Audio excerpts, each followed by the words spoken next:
Sportez-vous bien. Sportez-vous bien. L'actualité sportive en partenariat avec Intersport. Jean Sureda. Sportez-vous bien, spécial confinement, 5e épisode. Et pour la première fois depuis plus d'1 an et demi de Sportez-vous bien, nous sommes un mardi et nous enregistrons l'émission un mardi. Bonjour à tous. Et avec nous, vous les voyez, ils sont beaux, ils sont élégants. Alors, Timothée est venu avec des lunettes, il les a enlevées. Mais voilà, Timothée Rouvière est avec nous. Salut Timothée. Salut Jean, bonsoir à tous. Mehdi Il y a un Guillaume, éclairage digne du cinéma quand même. Hein. c'est ça. Tout à fait. J'ai mis l'écran là, c'est parfait. Salut Mehdi. Salut, bonjour Jean. Lucas Serdic, salut Lucas. Salut Jean. Et Maxime Brossard, salut Maxime. Salut. Le confinement, messieurs, on va attaquer tout de suite. Le confinement, il fait du bien à certaines personnes, mais alors vous, ça ne va pas du tout. Entre la semaine dernière, où Maxime est arrivé pour la première fois dernier, et là, aujourd'hui, Lucas, vous le voyez, il est en haut à gauche, c'est-à-dire qu'il est arrivé en premier. Et ça, on sent une grande fierté, Lucas. Alors que j'étais en retard. Je suis arrivé à 19h02, alors je sais pas ce que vous foutez, vous les gars. Hein. Je suivais la conférence de presse là, de Blagnac, là, c'est pour ça, ils ont fait 2-3 annonces. Alors, du coup, ça m'a fait arriver. Ouais. Et ouais, Régis Son qui va venir à Blagnac pour s'occuper des jeunes de la formation. C'est quand même c'est une information surprise. Sportez-vous bien, du coup, là, voilà, en exclusivité, les premiers à l'annoncer. Et vous avez une info sur le speaker pour l'année prochaine, Maxime, ou pas? Alors, il semblerait que ce soit Jean Sureda, mais vu qu'il coûte très cher et que les finances du club vont prendre un coup avec le Covid, à mon avis, on va en chercher un autre, moins onéreux. Ouais, je peux faire un effort. Je suis à 0 €, je peux rester à 0 € si ça arrange Blagnac. Bon, mais ça va, alors impeccable, c'est reparti. Info exclusive encore. Ouais, attention, hein, parce qu'il consomme son poids en bière et là. En fait, c'est là où il y a le déficit de Blagnac, en fait. C'est sur ça. Alors après, on a un partenariat avec Budweiser, donc ça va, il peut y aller quand même. C'est sur ce point-là que vous ressemblez le plus à Mathieu Baudemer, il paraît. Pas sur le terrain, quoi. Sur la consommation de bière. J'ai l'avantage d'avoir. Moi, pourquoi j'aime le rugby depuis peu? Parce que Maxime m'a dit, quand on n'était pas en période de confinement et puis qu'on enregistrait à la radio, Maxime vient vers 17h30 à peu près, c'est ça, hein, 17h, 17h30, on discute, on prépare l'émission les deux, etc. Et il m'a dit, mais non Jean, tu es trop maigre pour faire du rugby. Et là, j'ai dit, j'aime le rugby pour ça. C'est la seule fois qu'on dit que je suis trop maigre pour faire Jean, vous m'avez demandé si vous pouviez jouer première ligne, j'ai dit, ou même troisième ligne. J'ai dit oui, mais vous êtes trop maigre. Là, il vous faudrait prendre 10 ou 15 kilos encore. Et de muscles, par contre. De muscles. Ah, de muscles? Ah merde, c'est pas Ah mal. oui. Ça va être plus compliqué d'un coup. Hein. Non, il est capable. À la reprise avec Blagnac, là, je vais négocier pour qu'il puisse suivre les entraînements un peu avec la première. Là. De quoi des U14? Non, avec les seniors là. Oh là là. Vous allez vous mettre un peu à la muscu là, un peu de potion magique, vous allez voir là. Vous allez ressembler à une armoire après. Je vais marcher comme ça. Vous voyez. Bon, Timothée Rouvière, comment ça va? Arrivé avec les lunettes de soleil, là, qu'est-ce qui s'est passé? Eh ben oui, écoutez, je vais les remettre pour faire plaisir à nos auditeurs. Un petit peu comme ça. Ça, c'est très très bien. On dirait des yeux de mouche, hein, carrément, mais je n'aime pas des lunettes de soleil. Non, parce que j'étais dehors en train de prendre le soleil, une petite sortie vélo à 1 kilomètre de chez moi. Ça m'a fait beaucoup de bien, d'où mon retard. Bon. Elles sont même pas droites. Elles sont même pas droites. Elles sont pas droites. Faudra les réajuster un petit peu quand même. Ce qui se passe, c'est qu'il est tombé en vélo et en fait, il nous a pas dit. Il n'a pas voulu nous le dire, il est tombé en vélo. C'est ça, Timothée? On va parler du vélo dans moins de 30 secondes. On va passer avec les coups de cœur et les coups de gueule. Sportez-vous bien. Les coups de cœur et les coups de gueule. Cœur et coup de gueule spécial confinement. Et là, c'est aussi quelque chose d'assez exceptionnel, entre guillemets. C'est que d'habitude, je vous demande voilà, ce qui s'est passé dans la semaine. Là, on est en période de confinement, vu qu'il n'y a pas trop d'actualité sportive. Je vous ai demandé voilà, ce que vous aimez, votre meilleur souvenir, votre pire souvenir. Aujourd'hui, vous avez eu carte blanche sur l'actualité, sur un souvenir. Il y a un peu de tout. Il y a 3 actus quand même et une carte blanche c'est pour vous, Mehdi. On va parler de basket tout à l'heure. Et je me tourne vers l'actu chaude, l'actu très très chaude. Je vais me tourner vers Lucas Serdic. On va parler de cyclisme avec le calendrier qui donne le sourire pour ceux qui aiment le cyclisme oui. au mois de septembre-octobre. il permet de se projeter et on était quand même on est en manque de cyclisme. En tout cas, moi, je le suis depuis l'arrêt de Paris-Nice au début du mois de mars. Et là, l'UCI a annoncé le calendrier en maintenant toutes les grandes compétitions internationales qui nous tiennent à cœur. Donc, le Tour de France, on savait que voilà, ça allait se dérouler du 29 août au 20 septembre. Mais il y a toutes les autres courses qui vont aussi reprendre dès le 1er août. Donc, ça va commencer en Italie avec les Strade Bianche et ça va enchaîner une semaine plus tard avec Milan-San Remo, dont pour l'instant encore Julia Philippe et le tenant du titre, même si a priori, alors on ne sait pas ce que ça va donner avec ces histoires de décalage. À l'origine, il ne devait pas faire Milan-San Remo. Peut-être qu'il le fera là pour se préparer au Tour de France, je ne sais pas, on verra. En tout cas, ce sera le 8 août. Ensuite, du 12 au 16 août, le Dauphiné en France. Alors bon, le critérium du Dauphiné en France, est-ce qu'on pourra vraiment le faire ou pas? Ça, c'est encore une question qui va se poser, mais il est censé se dérouler à ce moment-là pour préparer au mieux le Tour de France, donc départ 29 août, on le savait. Au mois de septembre, on aura aussi Tirreno Adriatico, pour ceux qui ne seront pas au Tour de France, du 7 au 14 septembre. Et après, alors là, le mois d'octobre, c'est orgie, fiesta à tous les étages. Du 3 au 25 octobre, le Giro pour ceux qui ne seront pas trop fatigués. Le 4 octobre, Liège-Bastogne-Liège, un des grands monuments. Le 10 octobre, l'Amstel Gold Race. Le 18 octobre, le Tour des Flandres, un autre monument.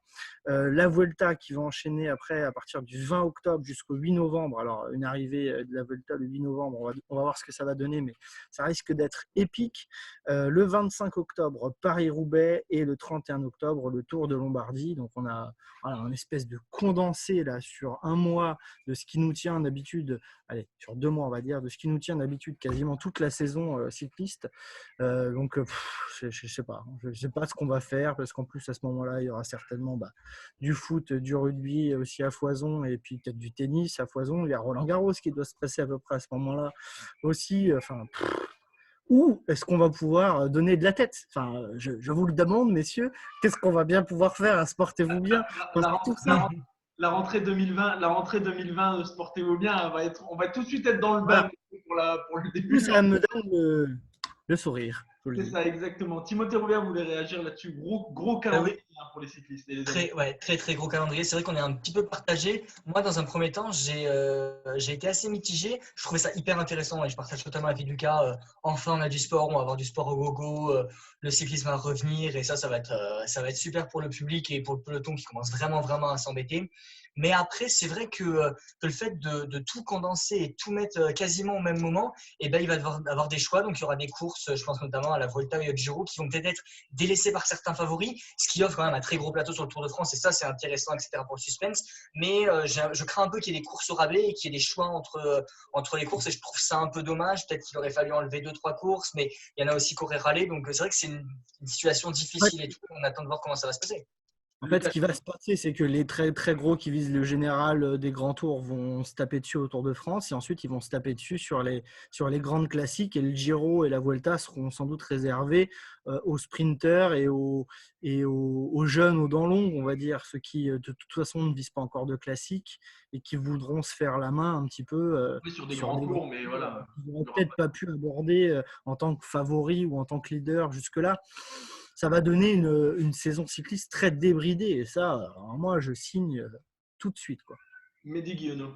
Ouais, je suis assez d'accord avec Lucas sur ça. C'est qu'en fait, on va avoir, je sais pas, peut-être des courses un petit peu à l'ancienne où ça va partir un petit peu dans tous les sens. Il risque d'avoir des surprises, des nouveaux vainqueurs, beaucoup de choses comme ça. Après, sur l'enchaînement, je pense que Tour de France Vuelta, c'est faisable parce que le Giro Vuelta, l'enchaînement Giro Tour de France ou alors Tour de France Vuelta que certains font, il y a à chaque fois entre un mois, un mois et demi d'écart et c'est ce qu'il y a là. Donc, ça pourrait être possible. Par contre, enchaîner le Giro, ceux qui font le Giro, à mon avis, ils feront que le Giro.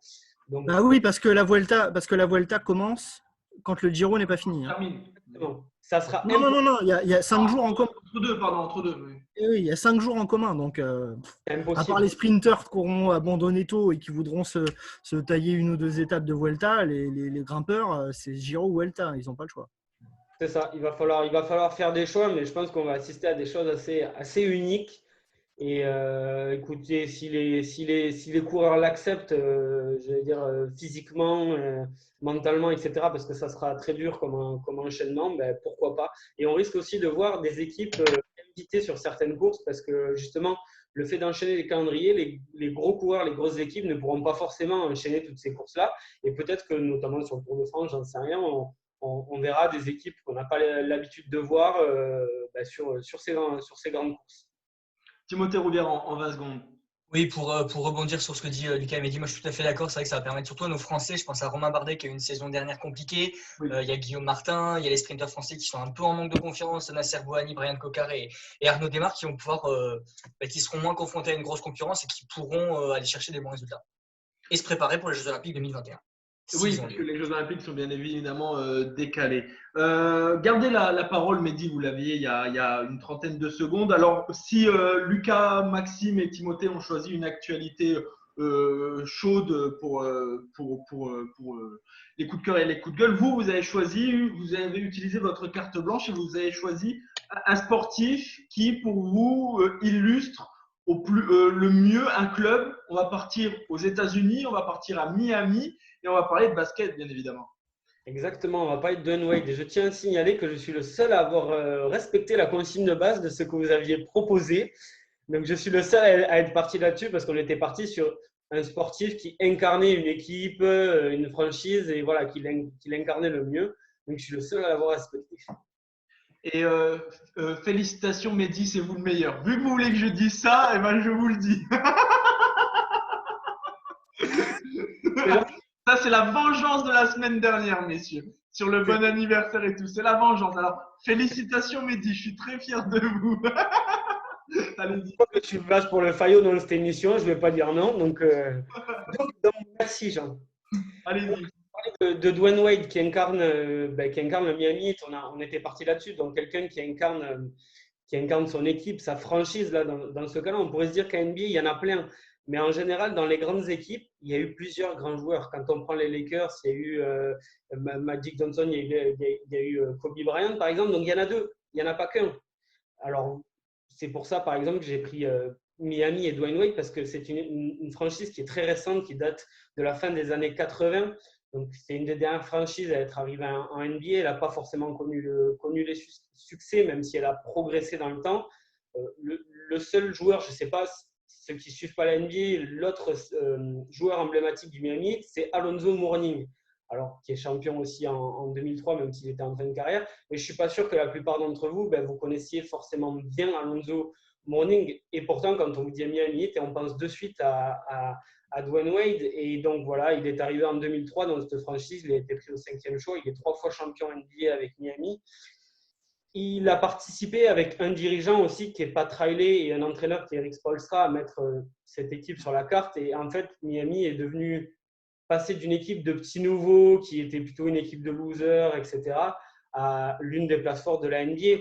On pourrait imaginer que dans le temps, Miami, si la franchise continue son travail sérieux, devienne peut-être pas l'égal des Celtics ou des Lakers, mais voilà, fasse partie vraiment du quota de ces franchises-là, et ça sera grâce à Dwyane Wade. Parce que Dwyane, encore une fois, voilà, moi quand on me dit Miami, je dis Dwyane Wade. Quand on me dit Dwyane Wade, on dit Miami. Et on oublie pourtant qu'il a pas fait toute sa carrière à Miami, et ça c'est quelque chose d'unique. C'est qu'il est parti pendant 1 an et demi à Cleveland et surtout à Chicago juste avant parce que c'était sa ville natale. Mais en fait, c'est comme si ça avait été effacé de la mémoire des gens. On ne peut pas voir Dwyane Wade avec un autre maillot et ça n'a jamais existé. Ça n'a pas marché non plus. Hein. Il n'y a qu'à Miami où il a réussi, comme s'il n'y avait que là qu'il pouvait réussir. Et voilà, il y a d'autres exemples comme ça dans le foot avec Totti, la Roma, mais je pense qu'en NBA, c'est vraiment l'exemple le plus marquant pour l'instant. C'est Dwyane Wade qui incarne le mieux ça. Il est meilleur marqueur, meilleur passeur et meilleur intercepteur de l'histoire de la franchise. Et je pense qu'il mérite sa statue comme d'autres devant l'American Airlines, qui est la salle du Miami. Lucas, on peut dire que c'est un pionnier du côté de Miami sur oui. etc., Oui. sur le palmarès. Oui, bien sûr. Et puis, il le rappelle, Mehdi, très bien, en 2003, il fait gagner quasiment à lui seul, à cette époque-là, la bague de Miami. Hein? Avec le Shaq, quand même. Il y avait Shaquille O'Neal aussi, qui a fait que 2 ans à Miami, mais qui était là Bien sûr, bien sûr. Non, mais pour moi, il l'incarnait plus. Alors qu'avant, après, effectivement, les autres titres, on parle souvent du Big Three avec LeBron James, évidemment, et Chris Bosh. Alors que Dwayne Wade, là-dessus, c'est la continuité. Et puis, effectivement, il a fait toute sa carrière. Alors là, je suis soufflé parce que moi, je suis pas mal à NBA. Que Mehdi nous rappelle qu'il a été ailleurs qu'à Miami.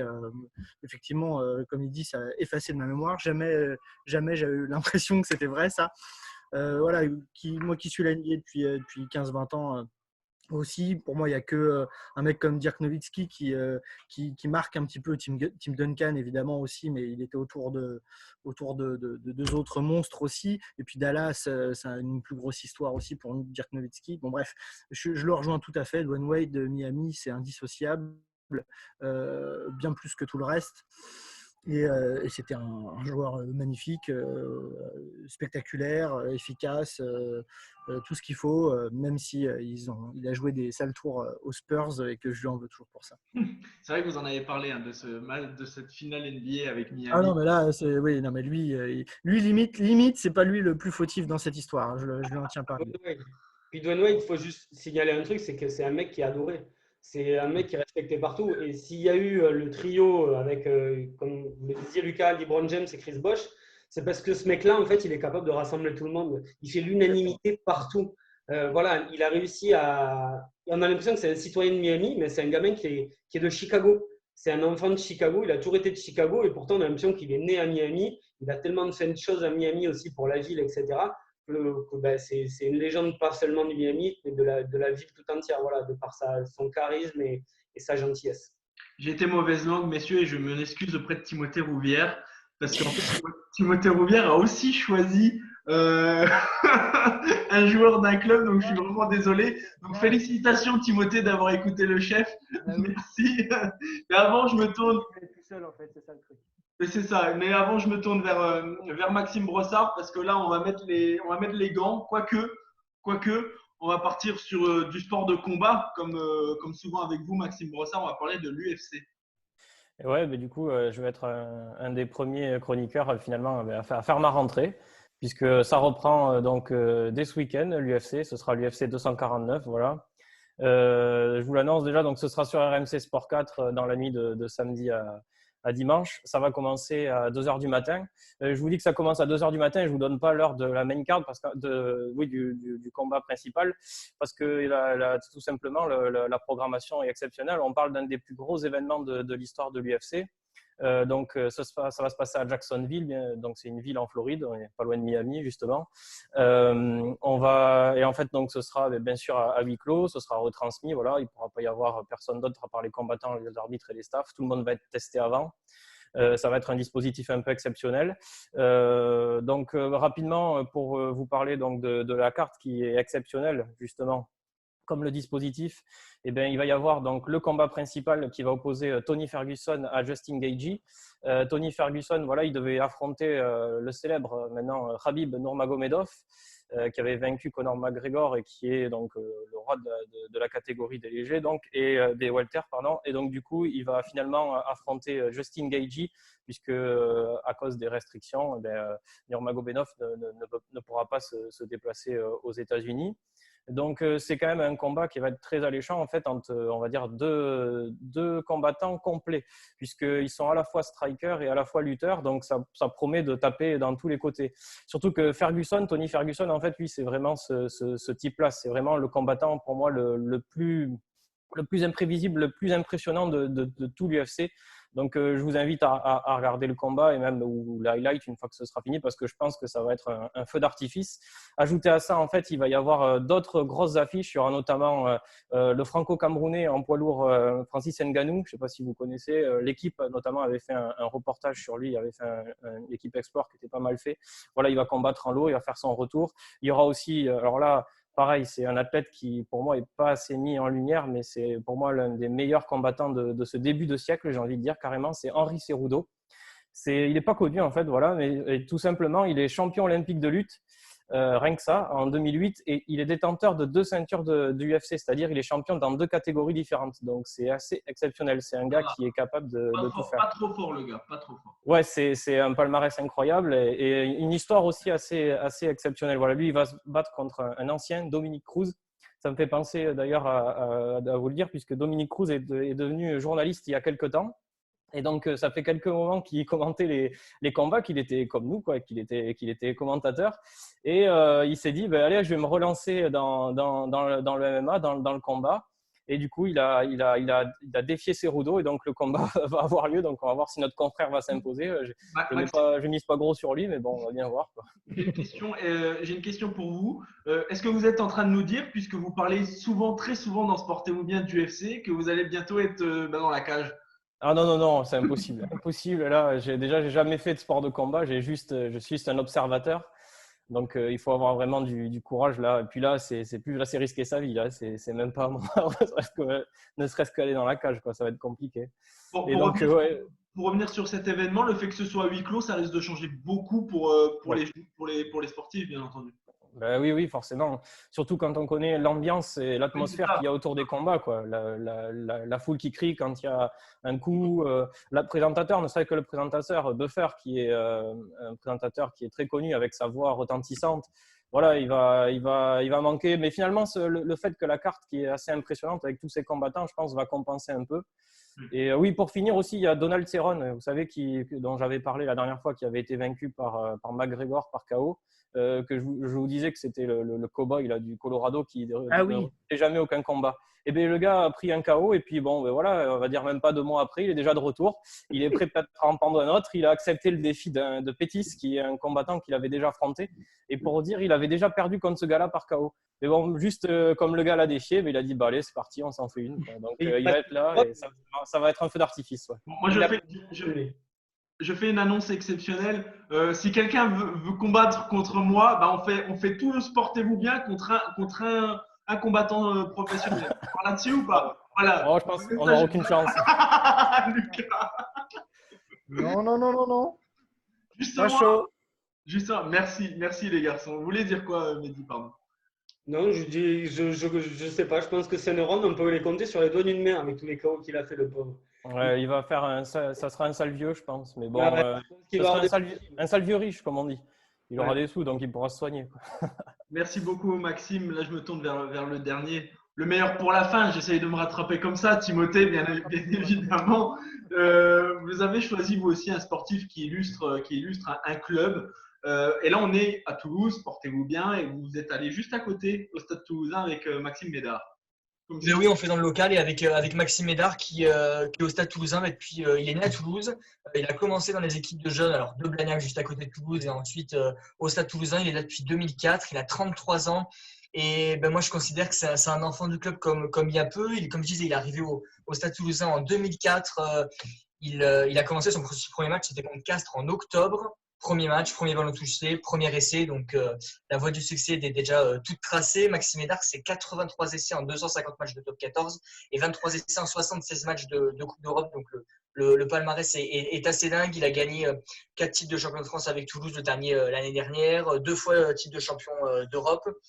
Et c'est un joueur qui est toujours resté fidèle à son club, même s'il a été sollicité, que ce soit par Toulon ou par Clermont, il est toujours resté. Et je m'amusais à comparer, j'ai vu sa première coupe de cheveux avec ses rouflaquettes en 2004 et maintenant tout barbu, on dirait le Père Noël où j'en serais là. On voit l'évolution de ce garçon, c'est un garçon qui est attachant, c'est un garçon qui participe aussi aux actions du club, donc je trouve ça top et c'est un garçon qui est toujours performant parce qu'il a fait encore la Coupe du Monde 2019 avec l'année dernière. Et je considère aussi que c'est un des derniers 4 fantastiques des 3 quarts du Stade Toulousain avec Clément Poitronneau, Cédric Clémence et Florian Filtre ou encore Yannick Josion qui ont quand même marqué le club, même s'ils ne sont pas restés tout le long de leur carrière. Voilà, c'est des joueurs qui ont marqué un club, qui ont marqué une époque. Et je trouve qu'on en voit moins des joueurs comme ça qui restent tout le temps au sein d'un même club. Et c'est assez beau à voir et c'est intéressant de le saluer. Lucas Serdic. Ouais, Maxime Médard, c'est vrai que c'est un joueur atypique et c'est aussi l'histoire d'un surdoué qui aurait pu se perdre, quoi. Parce que effectivement, comme le dit Timothée, il a commencé très très fort, mais il y avait d'autres choses qui commençaient très très fort, notamment c'est son goût pour les sorties et il avait la fête facile, on va dire, et il aurait pu très bien se perdre complètement et faire une carrière beaucoup plus quelconque. Et il a compris assez vite parce qu'il en a dans la tête que le rugby d'aujourd'hui demandait sans doute un peu plus que de simplement faire de belles troisième mi-temps et se défoncer quand on pouvait sur le terrain, de la rigueur, de l'entraînement et tout ce qui allait avec. Et maintenant, c'est devenu un exemple. Donc, c'est vraiment un beau joueur pour ça parce qu'il voilà, il a su basculer. Donc, il a un double intérêt pour les jeunes aujourd'hui. Il peut raconter comment on réussit. Il peut raconter aussi comment on pourrait se planter éventuellement, quoi. Et je viens d'avoir un message de Maxime Médard qui me dit: moi, mon exemple de club, c'est Maxime Brossard à Blagnac. Donc, Maxime, une réaction sur ça? Écoutez, très ravi d'avoir inspiré un tel champion. Non, c'est vrai qu'en toute modestie, non, c'est vrai que Maxime Médard, c'est quand même, surtout qu'il est de Blagnac, et oui, il y a sa photo dans le clubhouse quand il jouait, il est parti en minime. Et il y a surtout la photo de ses oncles qui ont longtemps joué à Blagnac, qui ont porté haut les couleurs du club. Ils ont joué jusqu'en première division, quand Blagnac était en première division. C'était dans début des années 90. Ouais. Oui, c'est-à-dire qu'en première division, à cette époque-là, c'était le top 37. Et voilà, c'est ce que je vous avais raconté. C'était la fameuse élite à 80 clubs. Ouais. C'était la légende du rugby. Ouais. Et donc, Maxime, vous confirmez qu'il aurait pu prendre un tout autre chemin s'il n'avait pas mis un peu de rigueur dans tout ça? Oui, c'était exactement ça. C'est quelqu'un qui aimait énormément la fête, qui était… Voilà, qui même profitait des à côté du terrain, on va dire, mais il a vite retrouvé, on va dire, le droit chemin parce que c'est quelqu'un qui est très croyant. Voilà, au-delà de ça, c'est quelqu'un qui est pieux et c'est quelqu'un qui aussi s'est remis à une certaine hygiène de vie, ben justement, notamment grâce à la boxe. C'est quelqu'un qui est fan de boxe et donc voilà, il a eu, on va dire, des hauts et des bas comme tout le monde, mais maintenant il est incontestable. Je veux dire, il fait partie comme a dit Timothée, de la dernière grande race des attaquants toulousains. Il y en a d'autres qui vont arriver, bien sûr. Mais lui, c'est vrai qu'il a encore un pied dans le futur et un pied dans ce passé glorieux. Et voilà, moi, je pense qu'il a encore de belles années devant lui. 83 essais, il est un peu loin du record de Vincent Clerc, de 101 essais. Mais bon, qui sait, sur une saison, mais c'est pas un joueur qui marque uniquement des matchs par des essais. Il fait bien plus que ça. Oui, déjà, c'est la science du placement. C'est surtout un gros défenseur aussi. C'est quelqu'un qui n'hésite pas à se sacrifier pour l'équipe. Un très beau jeu au pied, je pense aussi. Ouais, jeu au pied. Mais il est complet, en fait, Maxime Médard. C'est un joueur vraiment complet, honnêtement. Il faut dire qu'aussi, après, il a connu des blessures. Il avait une rupture des ligaments croisés quand il avait joué. C'était un match contre l'Écosse, je me souviens. Et ça l'avait un peu handicapé. Il a mis du temps à rebondir. Mais depuis, bon, voilà. L'histoire est passée. À part cette grosse blessure, c'est justement, on en parle souvent de l'hygiène de vie. C'est un joueur qui n'en a pas connu tant que ça après des petites blessures. Donc ça veut bien dire que quand même, il était… Justement, cette période où il a eu quelques blessures, c'était lié à cette fameuse hygiène de vie. C'était plus au début de sa carrière où il était, on va dire, un peu plus en dilettante, peut-être un peu moins sérieux. Et quand il s'y est mis, ben là, voilà, on a vu l'étendue du talent. On savait déjà qu'il était talentueux, mais il a fini d'exploser à la face du monde, à la face du rugby mondial, quoi. Merci beaucoup, messieurs, pour les coups de cœur et les coups de gueule. Et juste avant de passer à la question du jour, une petite pensée en ce 5 mai aux victimes de la catastrophe de Furiani, bien évidemment, le 5 mai 1992, en demi-finale de Coupe de France à l'époque. Donc, humblement, portez-vous bien évidemment, je pense. Et au moins, pour une fois, le pas de match le 5 mai est respecté. Oui, on est d'accord. Sauf en Biélorussie. Sauf en Biélorussie, c'est vrai. On est d'accord, mais voilà, humblement, portez-vous bien. Pense aux familles des victimes. On se retrouve, nous, dans moins de 20 secondes avec la question du jour à tous. Sportez-vous bien ? La question du jour. La question du jour, les questions du jour en période de confinement. On profite d'avoir un peu plus de temps pour poser et tester les chroniqueurs. 3 questions et un quiz. Je pronostique sur 2 victoires pour moi. On va commencer avec le premier. Alors, Robert Herbin, grande légende de l'AS Saint-Etienne, nous a quitté le 27 avril dernier, à l'âge de 81 ans, légende des Verts. Pourtant, il a réalisé quelque chose d'unique en Ligue 1. Quelque chose d'unique. C'est quoi, tout simplement? C'est positif? Oui, c'est positif, oui. En tant que joueur? Oui. Il a gagné le championnat en tant que joueur et entraîneur? Alors, il a gagné 9 titres de champion de France. C'est le record en tant que joueur et entraîneur, mais c'est pas ça. Mais même si c'est quelque chose d'exceptionnel. Maxime? Est-ce que c'est un lien avec la rivalité lyonnaise? Du tout. Est-ce que c'est une performance qui pourrait être rééditée par un autre joueur? Ou est-ce que ça lui appartient? Alors, dans l'absolu, ça peut arriver, mais j'en mets ma main à couper que ça n'arrivera plus.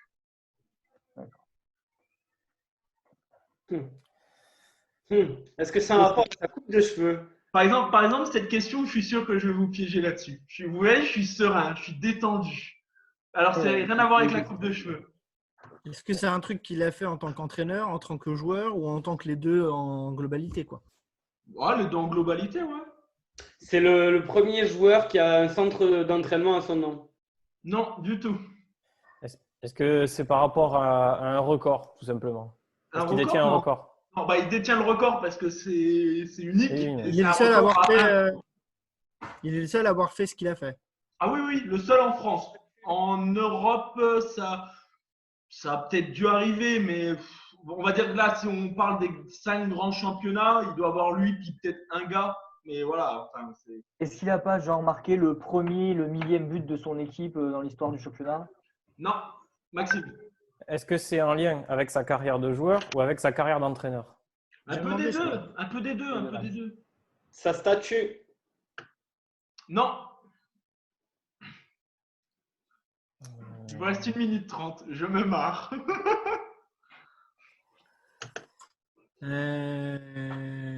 C'est rien, quoi. Est-ce que c'est le premier à avoir eu un rhume en tant qu'entraîneur et un rhume en tant que joueur à la Saint-Etienne? Ah, ça a pu arriver. C'est pas ça. Maxime. Non, non, mais c'est pas ça. Aujourd'hui, je pense que ça n'arrivera pas aujourd'hui.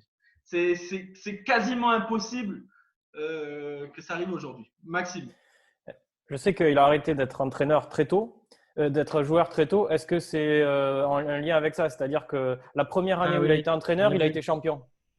Non, c'est pas ça. C'est pas le plus jeune entraîneur qui a gagné un championnat, quoi. Joueur et entraîneur en pro? Oui, il a été joueur, entraîneur en pro. Non, mais en même temps.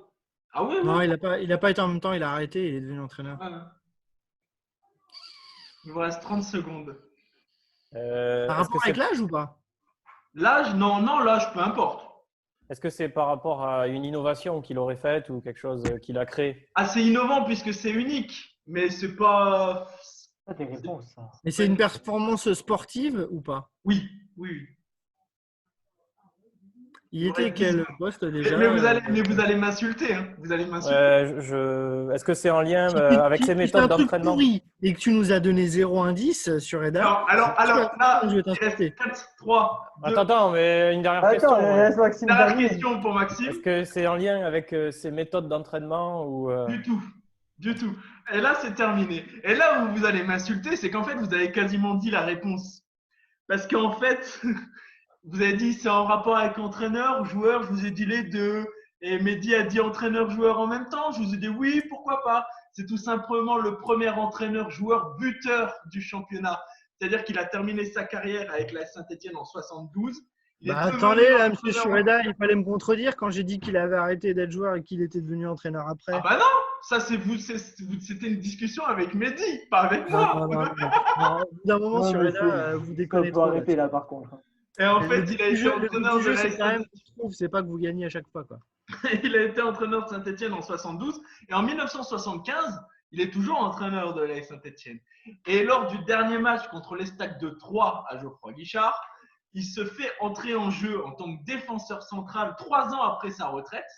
Et à la dernière minute, dans les dernières minutes, penalty pour la Saint-Etienne. Et tous les joueurs sur le terrain du côté de Saint-Etienne ont dit « Coach, vous allez tirer le penalty ». Et il a marqué victoire de l'AS Saint-Etienne 5-1.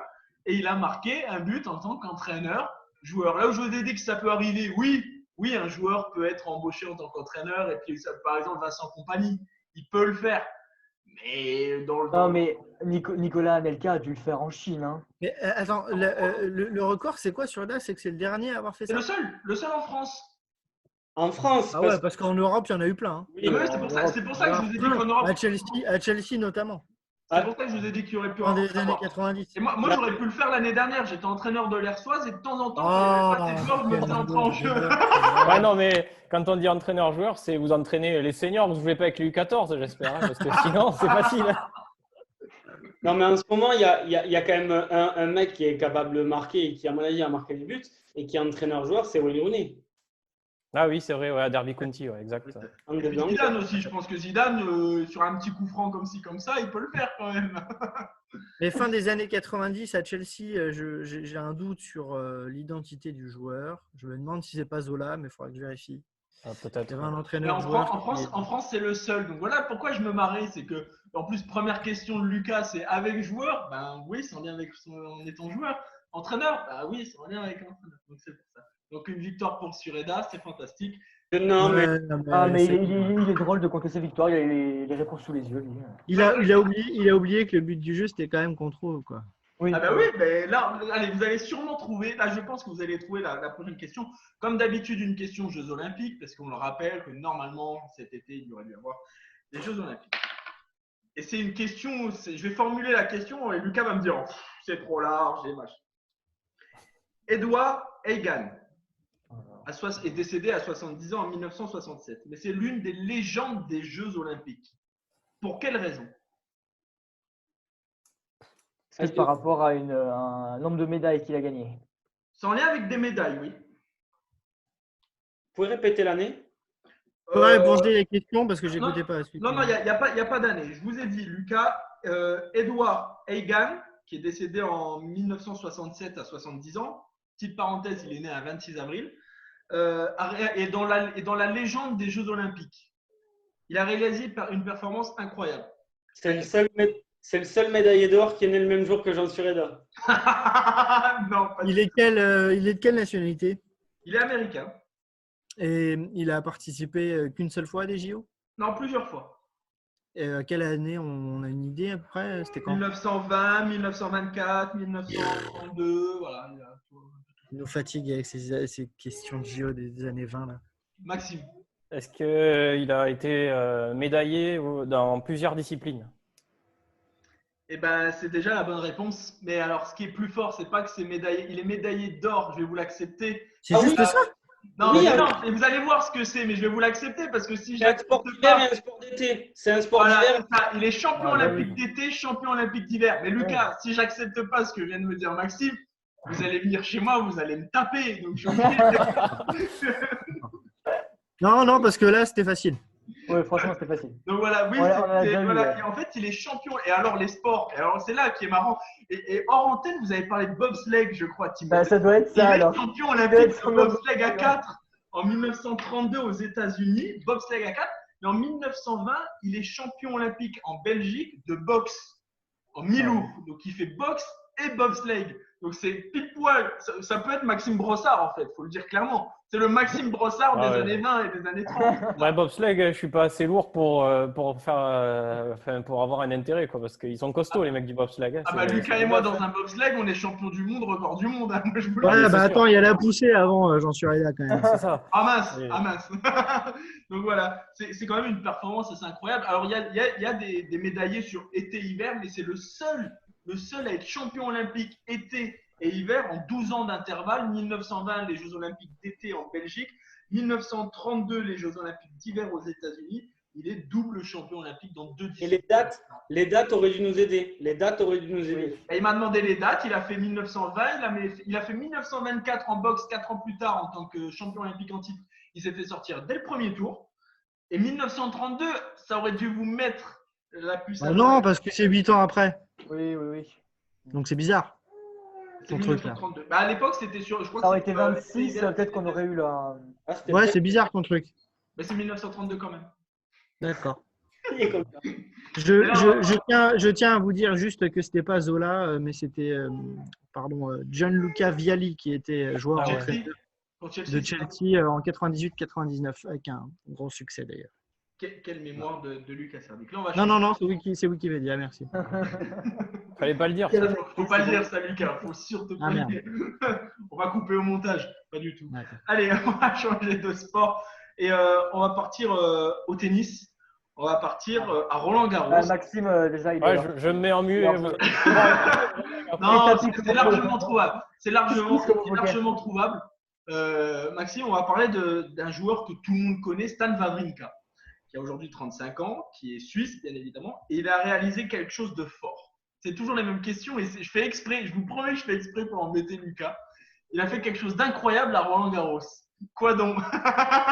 Il a C'est gagné. le seul à avoir battu Nadal et Djoko. Ouais. Non, du tout. Alors, c'est pas le seul. Il y a 5 femmes et 5 hommes qui ont réussi la même performance que lui. Est-ce qu'il n'a pas fait. Oui, il a peut-être gagné en ayant perdu un nombre record de sets sur le Du tout. tournoi. Du tout. D'accord. Là, Ouais, je pense que je vais gagner parce que ça va pas vous venir tout de suite, mais avec de bonnes questions, vous allez trouver. C'est possible que ce soit le seul mec qui ait gagné Roland Garros en ayant plus de revers gagnants que de coups droits gagnants. Alors déjà, je vous ai dit que c'est pas le seul. Il y a 5 hommes et 5 femmes qui ont réalisé la même performance. Oui, enfin, un des seuls, t'as compris. Mais non, pas du tout. Il a Vous avez compris que c'est en lien, avec c'est purement sportif là. Il a gagné, alors c'est l'un des 5 à avoir gagné en junior et dans le tableau principal. C'est ça, très bonne réponse. C'est le seul à avoir gagné Roland Garros junior et Roland Garros senior. Bonne réponse de Mehdi qui assume son statut de chef quasiment de quiz. Il a gagné en junior en 2003 et en 2015, il a gagné chez les seniors. Sinon, il y a une performance de Suzanne Lenglen en 1925-1926. Elle l'a fait 2 fois. Un truc absolument titanesque. Elle a fait le triplé la même année, le simple, le double et le mixte qu'elle a gagné la même année. Ah ouais, quand même. Aucun triplé chez les hommes. Et sinon, il y a le dernier doublé, simple et double en 1996 chez les hommes. Et Marie Pierce l'a réalisé chez les femmes en 2000. Elle avait gagné le simple et le double. Mais énorme performance, bonne réponse de Lucas. En 96, c'est Bruguera. C'est le russe Kaleniskov. Ouais. Qui ça? Kafelniskov. Ah, Yevgeny Kafelnikov. Je n'ai pas prononcé le russe. Non, mais même en russe, quoi. Kafelnikov, c'est pas compliqué. Ah bah j'arrive pas, moi, j'arrive pas. Déjà que Serdik, j'ai mis 2 ans avant de comprendre que c'était un D et pas un T. C'est quoi ce… Grégory m'a ruiné ma vie, on peut le dire. Donc voilà, et c'est vrai que par contre, en restant sur ça, c'est quand même rare d'être bon chez les jeunes et de confirmer chez les seniors. Hein. Ouais, ça arrive quand même. Il y a certains talents assez précoces sur certains tournois. Je sais pas, les Martina Hingis, les choses comme ça, à mon avis. Nadal, hein. Nadal, oui aussi. Nadal, qui ont dû gagner des tournois. Ouais, mais alors je dis peut-être une bêtise parce que ces joueurs-là sont très vite passés sur le circuit senior très tôt, donc ils sont peut-être pas passés sur le circuit junior. Donc pour avoir gagné un junior et un senior, il faut avoir fait les catégories junior aussi. Et Nadal est arrivé très tôt, Martina Hingis aussi, et je sais pas, Serena Williams, tout ça, ouais. Ouais, c'est ça, mes performances assez exceptionnelles. Eh bien, messieurs, vous me voyez venir pour la question du quiz. On va rester à Roland Garros. Vous la voyez venir. Alors, je vais vous demander, alors je vous ai dit 15 hors antenne, il n'y en a pas 15, il y en a 27. Je vais vous demander, avec un papier et un stylo, tous les vainqueurs de Roland Garros. Attention, là je précise, de l'Air Open. De l'Air Open, c'est-à-dire à partir de 1968. Oh là là. C'est les gars? Chez les garçons. 1968 chez les garçons. Et pour être sûr qu'il passe au moins un tour, je donne la parole en premier à Maxime Brossard. On y va. Ouais, je vais dire Nadal. Et non, Rafael Nadal n'a jamais gagné. Bien sûr, Rafael Nadal, 12 victoires, le premier en 2005 et le dernier l'année dernière en 2019. Mehdi Guillaume. Roger Federer. Roger Federer, bien évidemment, je l'ai vu, je le note où, 2009, 2010. Et là, en 2009, bien évidemment, je suis en train, c'est juste parce que je l'efface en même temps. Roger Federer, le Suisse en 2009. Timothée Rouvière. Novak Djokovic. Novak Djokovic, je l'ai vu aussi, bien évidemment, il l'a gagné. Bonne réponse, il l'a gagné en 2016. Bonne réponse, Timothée Rouvière. Lucas Serdik. Stan Wawrinka. Bah oui, on vient d'en parler. C'est pour ça que je voulais la donner à Maxime. Je me suis dit, au moins, il va dire. Ah, j'aurais dû lui laisser. Quand même, Maxime connaît Rafael Nadal, respectez-le. Wawrinka en 2015, le Suisse qui a gagné Roland Garros. Maxime Brossard. Et Yannick Noah. Ah, quand même, le seul Français de l'Air Open à avoir gagné Roland Garros, c'était en 1983, bien évidemment. Mehdi Guillaume. On va rester dans les classiques. Borg. Bien sûr, le Suédois qui l'a gagné à 6 reprises en 1974, 75, 78, 79, 80, 81. C'est un peu le Rafael Nadal d'aujourd'hui. Bonne réponse. Timothée Rouvière. Je dirais Gustavo Kuerten. Gustavo, vous m'avez dit? Kuerten, le Brésilien. Oui. Oui, je l'ai vu. Il est là en 97, 2000, 2001. Il a gagné 3 fois. Lucas Serdic. Juan Carlos Ferrero. Juan Carlos Ferrero en 2003, l'Espagnol. Bonne réponse. L'Espagne qui est le pays sous l'ère Open à avoir gagné le plus de fois Roland Garros. Alors, Rafael Nadal aide, mais même en nombre de joueurs. Hein, ils ont 6 joueurs qui ont gagné Roland Garros. Maxime Brossard. Si Maxime Brossard vous bat sur le tennis. Oh, c'est impossible. Je vais dire André Agassi. André Agassi, bien évidemment, qui l'a gagné en. Je l'ai vu, il l'a gagné en 99. André Agassi. Il est là. Mehdi Guillonneau. Pour rester dans les. Vous l'avez dit tout à l'heure, Kafelnikov. Il est où? Il est là, en 96, bien évidemment. J'ai donné 2 réponses avec ça. Timothée Rouvière. Ivan Lendl. Oui, en 84, 86, 87, le Tchèque. Bonne réponse. Lucas Serdic. Carlos Moya. Carlos Moya en 98. D'accord, un Espagnol pour Lucas Serdic. Maxime Brossard.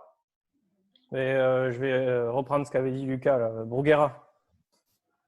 Oui, encore un Espagnol, 93, 94. Il tient, Maxime Brossard. Ah ben, je me débrouille, ouais. Mehdi Guillonneau. Gaston Gaudio. Il est où? Il est là, en 2004, l'Argentin. C'est ça, c'est la finale 100% argentine. Vous m'avez mis un doute, Lucas, j'ai vu votre tête. Oui, contre Coria. Non, mais c'est que Gaudio, il était pas facile à trouver. Timothée Rouvière. Attendez, j'ai noté qui? Mats Wilander. Oui, le Suédois en 82, 85, 88. Bonne réponse. Lucas Serdic. Thomas Muster. Oui, l'Autrichien en 1995. Bonne réponse. Maxime Brossard. Je vais sortir ma carte maître, là. Je vais dire Soderlund. Il a fait 2 finales. Et je crois qu'on va perdre Maxime. Ah, dommage. Et on perd Maxime. On peut applaudir Maxime. Ah, j'étais pas mal, quand même. Bravo. On peut applaudir Merci. Maxime qui a réussi à faire 5 tours. Félicitations, Ouais, Maxime. sur du tennis, je suis content. Ouais. Mehdi Guillonneau. On a l'impression que c'est Mehdi, Maxime. Content d'avoir perdu, pas de titre, mais il est content. Bref, Mehdi Guillonneau. Franchement, il s'est bien battu. Il a dû vivre 2-3 émotions là, en donnant nos 3 noms. Eh oui, Le cœur qui palpite. j'ai fait rêver les gens un peu, là. Voilà. Mehdi, à vous. J'en sais rien. Allez, je vais sortir un vieux au hasard. Connors. Et je crois qu'on va perdre. Je Eh oui, sais rien. on perd Mehdi Guillonneau aussi. Finale entre Timothée et Lucas, en sachant que c'est Timothée qui répond en premier. Donc si Timothée se trompe, il faut que Lucas réponde bien. Et si les deux se trompent, les 4 reprennent. Attention. Timothée Rouvière. Michael Chang. Oui, en 1989, l'Américain. Bonne réponse. Et attention, Lucas. Oh, j'en ai encore pas mal. Ah. Je vous écoute. Albert Costa. Albert Costa en 2002, l'Espagnol. Il fait toute l'Espagne. Alors, on avait perdu Lucas. C'est bon, on vient de le retrouver. Vous étiez figé sur un grand sourire, Lucas. C'est bon, je vous ai retrouvé. C'était super à voir. Et moi, je vous voyais. Peut-être moi, je ne vous entendais pas après mon Albert Costa et j'ai eu un moment de doute. Je me suis dit, mais qu'est-ce que c'est Albert Costa, c'est bon. Ça passe. Timothée Rouvière. Rod Laver, l'Australien. Oui, en 1969. Bonne réponse. Lucas Serdic. Jim Courier. Bien sûr, en 91, l'Américain. 1, 2, 3, 4, 5, 6, 7. Il reste 7 vainqueurs de Roland Garros sous l'ère Open. Timothée Rouvière. Juste avant Rod Laver, je crois qu'il y a eu un autre Australien, Rosewall. Rosewall, je vous l'accepte, en 1968. Vous voulez qu'on parle de votre anglais ou pas? Je l'ai bien prononcé. Rosewall. Oui. Ah, quand même. Là, c'est mieux que vous. Par contre, bon, je l'ai écrit sous les yeux, moi, c'est plus facile. Lucas Serdic. Oui, Guillermo Villas.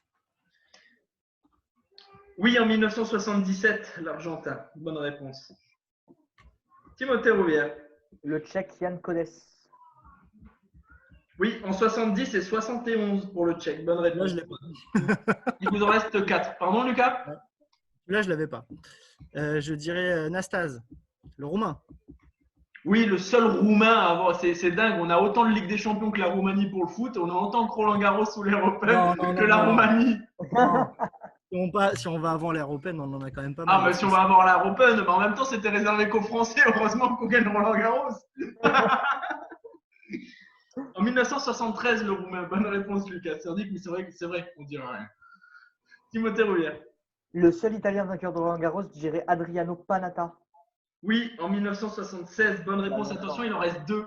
Il en reste 2. Non, mais là, j'ai plus. Si, il y en a un récent. Lucas, un récent. Moi, je l'avais, je ne l'ai pas dit. Il manque en 1972 et en 1990. Un récent. 90. Timothée, est-ce que vous acceptez que je donne les nationalités? Attendez, 90. Moi, je crois que j'en ai au moins un, mais pas sûr d'avoir les deux. Oui, donnez les nationalités si vous voulez. Il reste un espagnol et un équatorien. Donc, en gros, voilà, il vous reste là. L'espagnol en 72, l'équatorien en 90. Oui, c'est bon, j'en ai un des deux, je crois. Donc, on déclare vainqueur Timothée Rouvière. Oui, sans problème. Au parcours, mais vainqueur de Timothée Rouvière. Est-ce que vous les avez, ceux qui manquent, messieurs? Je dirais Andrés Gimeno, peut-être. Oui, en 72. L'équatorien, c'est ça? C'est ça. Ah non, il est espagnol, lui. Et il n'y avait pas un Gomez dans le lot? Bonne réponse. Aussi. Il avait tout, Timothée Rouvière. Je les ai revus il n'y a pas longtemps, j'avoue, je les ai revus il n'y a pas longtemps. Je me suis entraîné au quiz parce que j'en avais marre de perdre. Donc, belle victoire de Roland-Garros en faisaient partie. Pardon? Les vainqueurs de Roland-Garros en faisaient partie dans mes révisions. Mais alors, je vais vous piéger sur d'autres choses, ne vous inquiétez pas, messieurs. Mais moi, je suis très, très fier de Maxime Brossard qui a fait 5 tours. Ce qu'il faut l'expliquer à ceux qui nous regardent, c'est un miracle parce que Maxime a d'énormes connaissances sur quasiment tous les sports. Alors, sur le tennis, c'est catastrophique. Hein, je crois que mon record, j'ai regardé un set ou deux dans ma vie, pas plus. J'ai zappé. J'ai zappé ou alors il pleuvait. Déjà, je comprends pas un sport où on joue pas quand il pleut, quoi. Ouais, je comprends pas ça. Quoi. Alors, c'est là où c'est le plus beau, quoi. Quand vous êtes tout noir debout, c'est là où c'est le mieux, quoi, non? Enfin, je sais pas. Pour vous dire, à la radio, et ceux qui nous suivent, on en parle souvent, mais à la radio, dans les studios, il y a une table de ping-pong. Alors, en général, je joue avec Mehdi. Et alors, Maxime, il n'y a rien à faire. Même quand lui, il a la raquette, c'est limite, il prend la raquette à l'envers pour vous dire qu'il ne connaît absolument rien au sport de raquette. C'est une catastrophe, ouais. C'est horrible. À ne pas montrer aux enfants, hein, parce que terrible. Ah si, pour les encourager, pour leur dire regardez, c'est possible, c'est ouvert à tous. Pour leur dire c'est possible de jouer correctement, mais bon, il faut s'y entraîner, quoi. C'est ça exactement. Merci beaucoup, messieurs, en tout cas. On le répète encore une fois, humblement, un hommage aux familles des victimes de Furiani le 5 mai 1992. Merci, messieurs. Encore une victoire de Timothée Rouvière sur le quiz. Une victoire de Maxime, une victoire de Mehdi. Et qui avait trouvé l'autre? 0. 2 fois Mehdi. 2 fois Mehdi, je crois. C'est ça, hein? Mais non, on n'avait pas trouvé Herbin. Ah oui, c'est ça. Une fois Maxime, une fois Mehdi, une fois Timothée Rouvière. Donc, ça sera une tournée avec modération, bien évidemment, pour Lucas Serdic. Elle est déjà consommée, la tournée. Maxime, Lucas, comment je vais faire pour l'enlever de là? J'ai pas le droit. C'est une bonne bière, la Goudal. Hein, à boire avec modération et j'espère qu'on n'aura pas de problème avec ça. Non, arrêtez. Je fais comme ça. Voilà, merci, je préfère. On n'a pas le droit. Il faut. Voilà, on arrête. Merci beaucoup, messieurs. Passez une bonne semaine et on se retrouve très vite dans Sportez-vous bien. À bientôt.